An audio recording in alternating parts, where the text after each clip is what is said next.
అబ్బా! టేబుల్ టాప్‌లో గుజరాత్ పేరు చూస్తుంటే నాకు భలే కిక్కొస్తుంది. అసలు టాప్ ప్లేస్ మాది. మీరు మా తర్వాత ఉండాల్సిన వాళ్ళు తెలుసా? మాకు రన్ రేట్ ఎక్కువగా ఉంది మచ్చా. అందుకే మేం టాపు. మీరు ఒక్క మ్యాచ్ ఓడిపోకున్నా పాపం మా ముందు వెనకబడిపోయారు. అరే గిల్లు బచ్చా, మీరు 5 మ్యాచ్లు ఆడి 4 గెలిచారు. మరి మేము 4 మ్యాచ్లు ఆడితే ఆ 4 గెలిచేశాం. ఇంకో మ్యాచ్ జరుగుంటే మేము అది కూడా గెలిచి 10 పాయింట్స్తో మీ నెత్తి మీద కూర్చునే వాళ్ళం. అది కరెక్టేలే, ఒప్పుకుంటాను. కానీ మన మధ్య గొడవ ఎందుకు చెప్పు? ఎలాగో టాప్లో ఉన్నాం.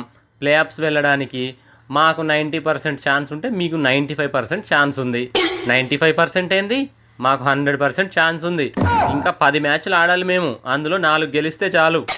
అట్లా అంటే మేము కూడా 9లో 4 గెలిస్తే చాలు. మాకు కూడా 100% ఛాన్స్ ఉన్నట్టే. సరేలే, మన ఇద్దరికి ఫుల్ ఛాన్స్ ఉందిలే. కానీ ఏమన్నా ఉంటే మనకు కూడా 2 మ్యాచ్లు ఉన్నాయి కదా, అప్పుడు చూసుకుందాం. సరే చూసుకుందాంలే. కానీ టేబుల్ లాస్ట్లో ఉన్న వాళ్ళను కాసేపు ర్యాగింగ్ చేద్దామా? సరే, నీ సరదా నేనెందుకు కాదంటాను. ముందు ఎవరిని పిలుద్దాం? ఇంకెవరు, మన కాటేరమ్మ పుత్రులు లాస్ట్ ప్లేస్ని ఎంజాయ్ చేస్తున్న ఎస్ఆర్హెచ్ వాళ్ళను పిలుద్దాం.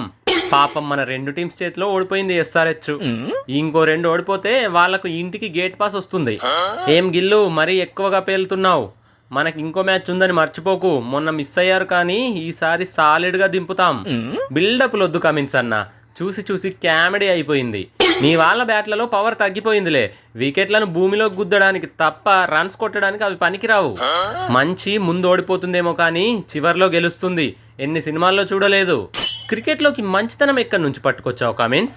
ఇక్కడ ఆడిన వాళ్ళకే కప్ వస్తుంది. మంచి వాళ్ళకు ఫెయిర్ ప్లే అవార్డు వస్తుంది. కావాలంటే సిఎస్కేతో మీరు దానికి పోటీ పడొచ్చు. మాకు ఇంకా 9 మ్యాచ్లు ఉన్నాయి. అందులో 6 లేదా 7 గెలిస్తే చాలు, ప్లే ఆఫ్స్కు చేరుకుంటాం. కామెడీ వద్దు కమిన్స్ అన్న. మీరు 5లోనే 1 గెలిచారు అంటే మిగిలిన 9లో మహా అయితే 2 గెలుస్తారు. మొత్తం 6 పాయింట్లతో లాస్ట్ ప్లేస్లోనే ఇంటికి పోతారు. ఛాలెంజ్ చేసి చెప్తున్నా, గుర్తుపెట్టుకో. ఈ రోజే పంజాబ్ మీద గెలిచి నీ నోరు మూయిస్తా. నీ నోరే కాదు, ఎస్ఆర్హెచ్ మీద కామెంట్స్ చేస్తున్న అందరి నోళ్ళు మూయిస్తా. పంజాబ్ మీద గెలిస్తే మీరు ప్లే ఆఫ్స్కి పోరు బ్రో. మీరు ప్లే ఆఫ్స్కి వెళ్ళడానికి 10-15% మాత్రమే ఛాన్స్ ఉంది. ఆ 10 పక్కన ఇంకో 0 వేసుకో. వరుసగా గెలిచి అందరికి షాక్ ఇస్తాం, చూసుకో. సరే చూద్దాం, ఆల్ ది బెస్ట్. నెక్స్ట్ ఎవరిని పిలుద్దాం గిల్? నెక్స్ట్ 9th ప్లేస్లో సిఎస్కే ఉంది. ఇంకా ఆలస్యమేలా, ఆ ఋతుగాన్ని పిలువు. ఇప్పుడు సిఎస్కే కెప్టెన్ ఋతురాజ్ కాదు, ధోనన్న. ఇలాంటి విషయాల్లో పిలిస్తే ఎగరేస్తే అంతాడు.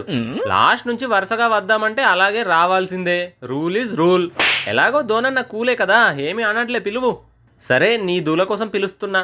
ధోనన్న ఒకసారి ట్రావా. కంగ్రాట్స్ రా గిల్లు, టేబుల్ టాప్లో ఉన్నావంట. మంచి క్యాప్టెన్సీ చేస్తున్నావు. ఫ్యూచర్లో టీమిండియాకు అన్ని ఫార్మాట్స్కి క్యాప్టెన్ అయ్యే ఛాన్స్ వస్తుందిరా నీకు. నిజంగానా అన్న? థ్యాంక్స్ అన్న. అలాంటి ఛాన్స్ ఏమైనా ఉంటే నీ నుంచి కూడా కాస్త సపోర్ట్ ఇవ్వన్నా.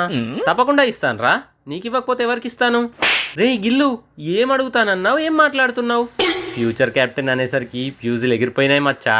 బ్రెయిన్ బ్లాంక్ అయిపోయింది. కెప్టెన్ అంటే చాలు ప్రతోడు సొల్లు కార్చుకోవడమే. ధోనన్నా అడగాలంటే అదోలా ఉంది కానీ తప్పడం లేదు.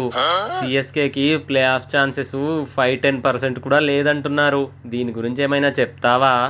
No comments. Wow, what a comment ధోనన్నా. సరే అన్న, బాయ్. నెక్స్ట్ మా మాజీ కెప్టెన్ హార్దిక్ను పిలుద్దాం. ఏంట్రా జీటీ ఎలా ఉంది? అంతా బాగానే నడుస్తుంది కదా? బాగానే నడుస్తుంది కానీ అయ్యో హార్దిక్ లేడే అన్న బాధ మాత్రం టీంను వెంటాడుతోంది. అయ్యో అవునా? సరేలేరా, నెక్స్ట్ సీజన్కి వచ్చేస్తానులే. మళ్ళీ నేనే క్యాప్టెన్సీ చేస్తాను, ఓకేనా? అయ్యో అంత పని చేయొద్దు. అసలు నేను జీటీలో ఎవ్వడూ తలుచుకోవడం లేదు. అందరూ పీడపోయింది అనుకుంటున్నారు. ఇందాకే కదరా నా కోసం ఏడుస్తున్నారన్నావు. ఏడవటం కాదు కదా, అసలు నీ టాపిక్ కూడా ఎవడు తీయడం లేదు ఇక్కడ. నీ చేతిలో ముంబై మునగడాన్ని చూసి అందరూ వామ్మో ఇక్కడే ఉంటే జీటీ మునిగేదేమో అని గుసగుసలాడుకుంటున్నారు. మాకింకా ప్లే ఆఫ్ ఛాన్సెస్ ఉన్నాయిరా బాబు. అప్పుడే మునిగిపోయింది అన్నావంటే నిన్ను ముంచుతా సముద్రంలో. ఇంకెక్కడి playoffs Hardik? Only 10-15% chances. 10 తర్వాతే 100 వస్తుంది. తాబేలు కుందేలు రేస్ గుర్తులేదా? కుందేలు స్పీడ్గా వెళ్ళి నిద్రపోతుంది. తాబేలు మెల్లిగా వచ్చి కుందేలును దాటేస్తుంది. అంటే మేము నిద్రపోతున్నామంటావా ఇప్పుడు? పాయింట్స్ టేబుల్లో టాప్లో ఉన్నామని కళ్ళు నెత్తికెక్కినాయి కదరా, దాన్నే నిద్ర అంటారు. ఆ మబ్బు వదిలేలోపు 4-5 మ్యాచ్లు ఓడిపోతారు. ఈ లోపు మేము వచ్చి రేస్లో మిమ్మల్ని దాటేస్తాం. అబ్బా అబ్బా, నీ పాజిటివ్ ఆలోచనలకి టేక్ ఏ బౌ. జరిగినప్పుడు చూద్దాం, ఇక దొబ్బై. ఏంట్రా గిల్ టాప్లో ఉన్నానని తెగ రెచ్చిపోతున్నావంట. ముందు నిచ్చెనలు ఎక్కిన వాడినే కైలాసంలో పెద్ద పాము మింగేస్తుంది, జాగ్రత్త. ఏంటన్నా మీరు వరుసగా వచ్చి నన్ను భయపెడుతున్నారు?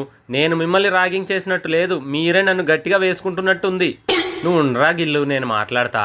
బాబు సంజు, మీకు ఇంకా ప్లే ఆఫ్ ఛాన్సెస్ 20-30% ఉందిలే. కొంచెం కాన్సన్ట్రేట్ చేస్తే ఈజీగా రావచ్చు. మా లెక్కలు మేము వేసుకుంటున్నాంలే. 9లో 6 గెలిస్తే రెడ్ కార్పెట్, 5 గెలిస్తే రన్ రేట్ చూస్తూ కూర్చోవాలి, అంతే కదా? అంతే సంజు, నువ్వు వెళ్ళొచ్చు. నెక్స్ట్ మా మాజీ కెప్టెన్ రిషబ్ వస్తున్నాడహో. ఏంటక్షర్, రాజులు వస్తే అరిచినట్టు అరుస్తున్నావు? మాజీ కెప్టెన్ అన్న రెస్పెక్టా? రెస్పెక్ట్ లేదు, కాకరకాయ లేదు. రేట్ ఎక్కువ ప్లేయర్వి కదా అని అలా పిలిచా.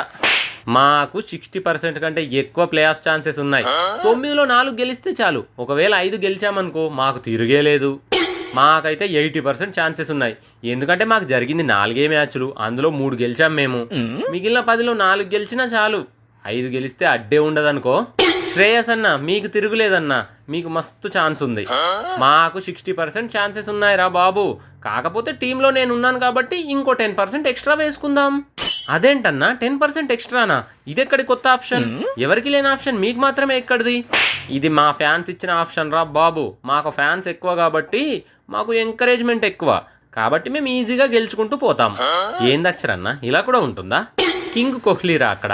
రాజు తలుచుకుంటే ఏదైనా జరగచ్చు. బ్రోస్, మాకు 60% ఛాన్సెస్ ఉన్నాయి. మా టీం ఎలాగో తోపు కాబట్టి ఈజీగా వచ్చేస్తాం. హలో, మీరు తోపు అయితే 6 మ్యాచ్లో 3 మ్యాచ్లు ఎలా మింగేశాయమ్మా? టాప్లో ఉన్న వాళ్ళే ఇక్కడ తోపులు. సరే చూద్దాం. ఇప్పటికి జరిగింది 25 మ్యాచ్లే కదా. ఇంకో 25 జరిగేసరికి టేబుల్ మొత్తం తలకిందులు అవుతుంది.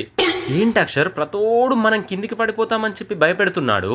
టాప్లో ఉన్నామని మరీ ఎక్కువగా బిల్డప్ ఇయ్యొద్దు. మరి ఓడలు బండ్లు అవుతాయి, బండ్లు ఓడలు అవుతాయి అన్న సామెత వినలేదా? విన్నాను. అయితే ఇక నుంచి సైలెంట్గా గెలుద్దాం, సౌండ్ లేకుండా దూసుకెళ్దాం. సరే చూద్దాం, మళ్ళీ కలుద్దాంలే, బాయ్.